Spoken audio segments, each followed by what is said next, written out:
Hey guys, so anytime in this life that we do something that we don't want to do, right, we are committing an act of self-betrayal against our soul, because our soul wants to follow its highest excitement. Our higher self wants to follow its highest excitement. Our inner child wants to follow its highest excitement in every moment. But sometimes we choose to do things for the purpose of our ego, such as it might be your taxes. We say, all right, we make a deal with our ego. We say, okay, we'll do our taxes to gratify the ego and satisfy the illusion. And the only reason we do that is because we have a belief system that we must pay taxes, otherwise there'll be a consequence. But on a soul level, right, where you know yourself as the divine, no name, no image, no form, pure frequency, pure source energy, when you're in that vibration, like something like taxes don't exist. You are one with the entire field of consciousness. So taxes aren't in that realm. But we do come back to the three-dimensional realm, and sometimes we choose to do our taxes because it sort of satisfies the belief of our ego. We kind of entertain the ego a little bit. And there's nothing wrong with doing this, and I do this a lot.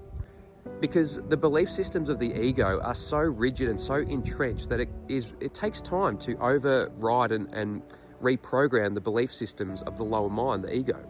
So while you're in the process of merging back with the I am frequency, the divine, you can still do the things in the 3D that some things would need to be done. Or not need to be done, but we choose to do them, like taxes. Taxes is a good example. You can choose to continue to do your taxes even though you're anchored in the 5D level of consciousness in the divine.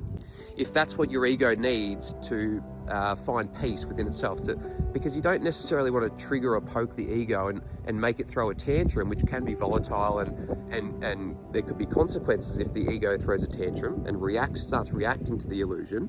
So sometimes we play along with the ego and we do things to satisfy and gratify the ego.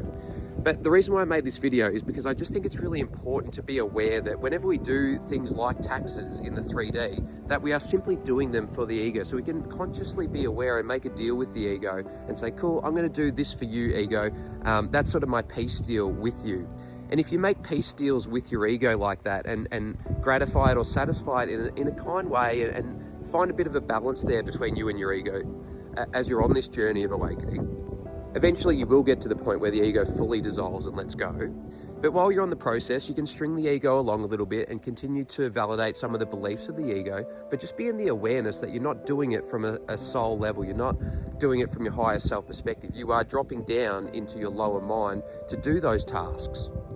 And there's nothing wrong with doing that, but I just encourage you to be aware that that is what you are doing. You are deliberately, consciously deciding to lower your frequency when you do those things.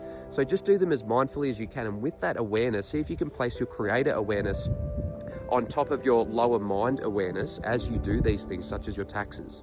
And over time, you will start to reprogram and opportunities will come for you to dissolve that and maybe move out of the belief system that you have to pay taxes, for example. You could move into the private realm, for example. Opportunities like that will magnetize to you at the time when you're ready to take those on and manifest at that next level of sovereign and freedom.